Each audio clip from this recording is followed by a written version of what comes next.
everyone, this is Lara Hammock from the Marble Jar channel, and in today's video I'll share my system for regulating my weight using the MyFitnessPal app.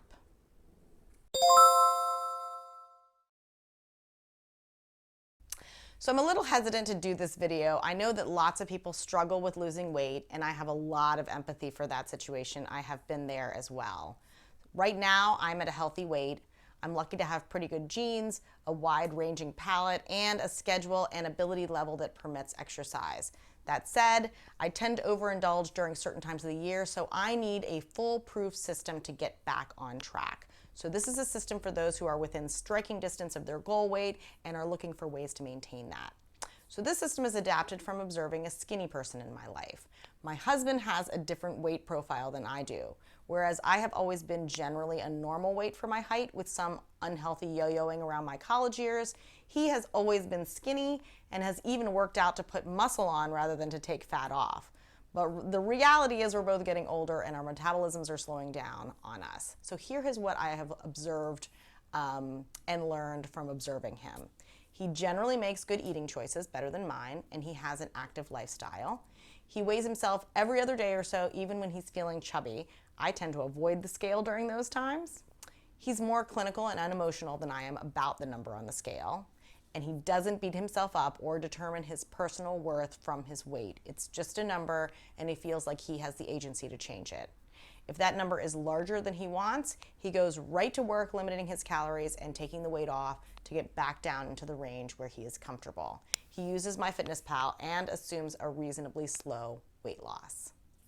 Fascinating. Upon observation, I think this is an extremely healthy way to approach weight regulation. It includes good lifelong diet and activity habits, a monitoring system, and a reasonable, repeatable method to bring your weight back into the right range. Weight. So I went to work modifying his system for myself. The first sticky issue for me was the number on the scale. So I went through an unhealthy obsessive period in my younger years about my weight. For many women and men, this number horrifyingly seems to tie directly into our evaluation of self-worth. So there were many years that I refused to get on a scale lest I waken that obsessive monster.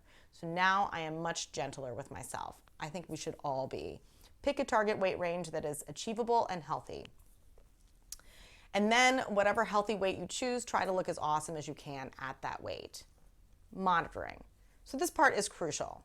Get on the scale daily or every other day. So maybe this sounds neurotic and crazy, but it's important to get okay with natural weight fluctuations based on sodium intake, day of the month, time of the day, etc.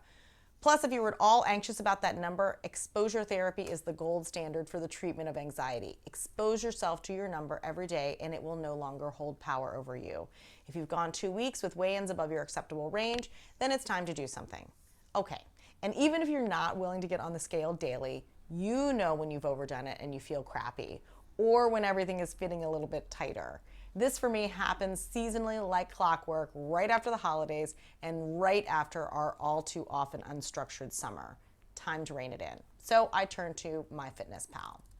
So there are a lot of apps that do calorie counting, but MyFitnessPal is the giant in this area. I'll just touch on some of the highlights. So make an account and calculate your calorie goal. So you're going to enter in, when you make an account, you're going to enter in your current weight, your height, your goal weight, and some other details. You are going to tell the app about your activity level and how fast you want to lose the weight. So I'm short, so they calculate my daily calories very close to the minimum number that they give out. So that means that I am going to lose slowly. I would not get too aggressive here. You don't want to burn yourself out or make yourself nuts with starvation. Okay, so now that you have an account, you're going to start entering data. First, enter weight. So you're going to pick a time of day to weigh yourself and then do it every day. And then record it in MyFitnessPal here every day. Enter foods. So this is where MyFitnessPal really starts to earn its keep. It has an extensive database of foods. It has most packaged foods and quite a few foods from chain restaurants. If you've never counted calories before, first of all, good for you. But you'll pretty soon become accustomed to figuring out calorie ranges based on all of the foods that they provide. So let's just do a quick example. Say I had an Egg McMuffin from McDonald's for breakfast. So I can search for that, and here it is. So what if I made something similar to that at home? Well, I can search for each individual element.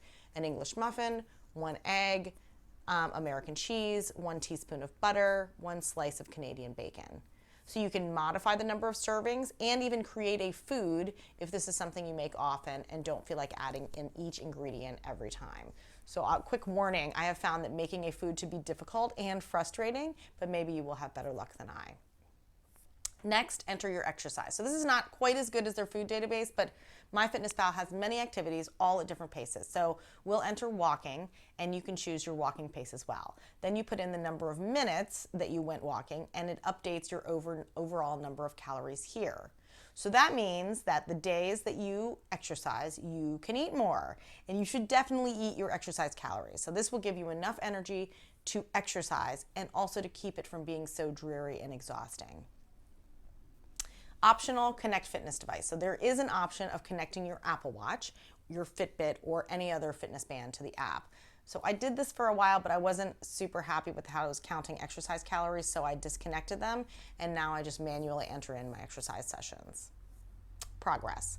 So you can see your progress here, which is great since it gives you a history. So this is my weight since I've been doing this in 2015. Other. You can invite friends to see your details if that's what motivates you. I find that a little intrusive, but it might work for you. And you can check your nutritional data, which might be particularly helpful if you're trying to reduce carbs or sodium or something like that.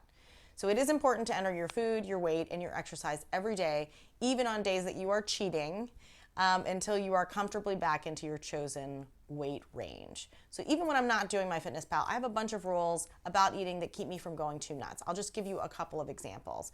I don't eat any starch at lunch anymore, and this honestly has more to do with energy level than calories. So no starch at lunch means that I don't have that really unproductive energy dip in the afternoon. I also try to eat 5 servings of either fruits or vegetables a day. 2 of those I try to get at lunch. And I try to keep to 2 alcoholic drinks or under per day. So those are just a couple of the basic rules that I try to adhere to. I'm sure you have your own. But even with my best efforts, I'm not always successful in keeping my weight in line. And for those times when I have overindulged or I'm feeling a little chubby, I go right on MyFitnessPal to get myself back into shape. So let me know what you think. Comments are always appreciated, and thanks for watching.